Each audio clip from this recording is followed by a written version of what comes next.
Meus irmãos, graça e paz, mais um dia da nossa leitura bíblica. Hoje, Levítico capítulo 12 e 13 e Mateus capítulo 14. Então, desde o capítulo 11, nós já falamos a questão da purificação e também da impurificação cerimonial. E esse tema vai se estender até o capítulo 16. No capítulo 12, o texto vai tratar acerca do parto. E durante um período a mulher ela ficava impura pelo seu fluxo. Não era por causa do parto, não era. É simplesmente por causa do fluxo, o que poderia posteriormente indicar também uma doença.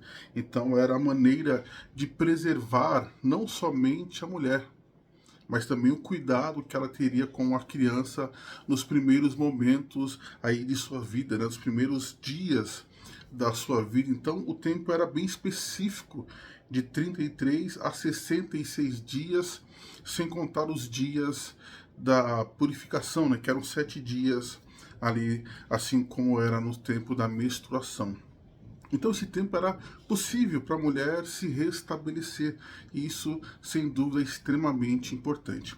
Partindo para o capítulo 3, aí sim o tema fica um pouquinho mais extenso, porque as doenças elas são tidas a princípio como algo que pode acontecer, uma alergia, por exemplo, mas de fato poderia indicar uma doença. Então, no capítulo 3, nós vamos ter aí alguns temas ou subtemas acerca dessas doenças da pele. Nós temos em primeiro ponto nós temos em primeiro ponto um inchaço com urticária, que era um tipo de uma mancha vermelha. Partindo do versículo 9, nós temos o inchaço que vinha com uma mancha, uma ferida branca ou que ficava em pele viva. Também temos as úlceras, partindo do versículo 18, que eram feridas com algum tipo de secreção. O texto ainda impõe queimaduras, partindo do versículo 24, e por fim, erupções na pele. Então são vários aspectos diferentes que a princípio era identificado, a pessoa passava um tempo isolada, voltava para o sacerdote para que eles pudessem analisar novamente o fato.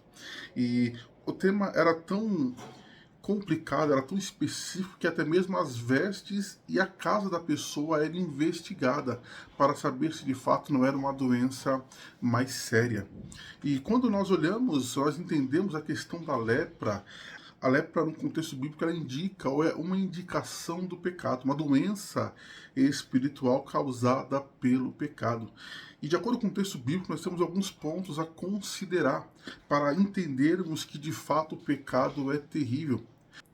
Primeiramente, nós vemos que o pecado ele não deve ser analisado superficialmente. Então, dependendo da ferida, ele não era analisado simplesmente por cima, mas era olhado para ver se de fato não a profundidade daquela ferida ela não era muito grande, porque de fato o pecado ele é assim.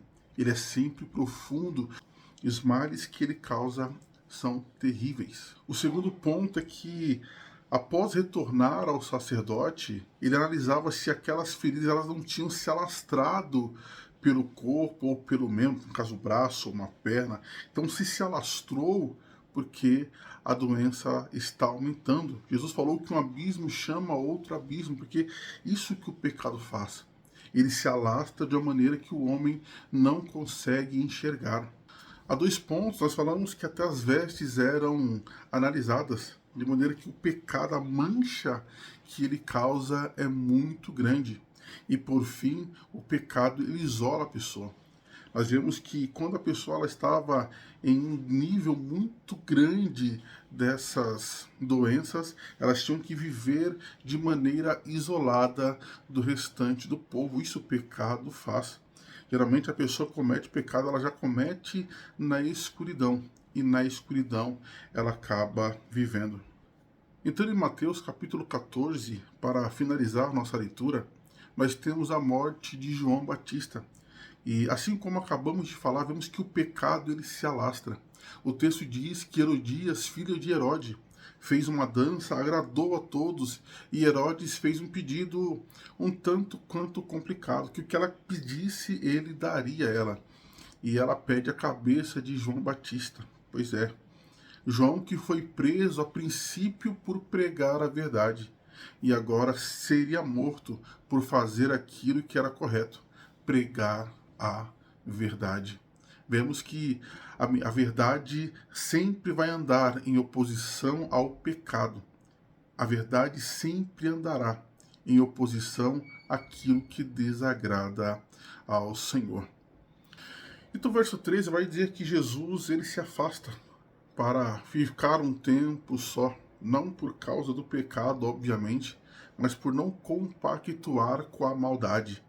João havia sido morto por dizer a verdade, e isso certamente causou tristeza ao coração do mestre. Porém, a multidão o encontra e o seu ministério sempre falaria mais alto. Jesus começa a curar aquelas pessoas e chega um tempo, estava tarde, a multidão toda reunida. Jesus então vai preparar um mantimento para aquele povo. A princípio não havia nada o que comer. Separam ali então 5 pães e 2 peixes, a qual Jesus faz a sua primeira multiplicação, alimentando quase 5.000 homens, fora mulheres e crianças. Após alimentar a multidão, Jesus despede os seus discípulos, pede para eles irem a outra banda, enquanto despedia também a multidão. O propósito do Mestre era passar mais um tempo só em oração. Porém, o texto vai dizer que ao chegar na metade daquele mar, os seus discípulos passam por uma tempestade muito grande. Jesus então vai ao encontro daqueles a quem ele amava. Isso nos mostra o amor, a bondade e a misericórdia de Deus se estendida até as nossas vidas. Se Jesus nos mandou fazer algo, certamente ele é o que se responsabiliza. Então, ao avistar, eles temem. Jesus fala com eles que não deveriam temer porque era ele. Pedro, então, em um misto de fé e medo, mostrando o seu impulso, diz: Senhor, se é tu, me manda ir contigo. Jesus, então venha, Pedro. Vemos Pedro cheio de fé, andando também por sobre as águas, mas também com medo que o fez afundar nessas águas que ele estava andando. Se cremos em Cristo, devemos permanecer inabaláveis naquilo que ele tem nos dito.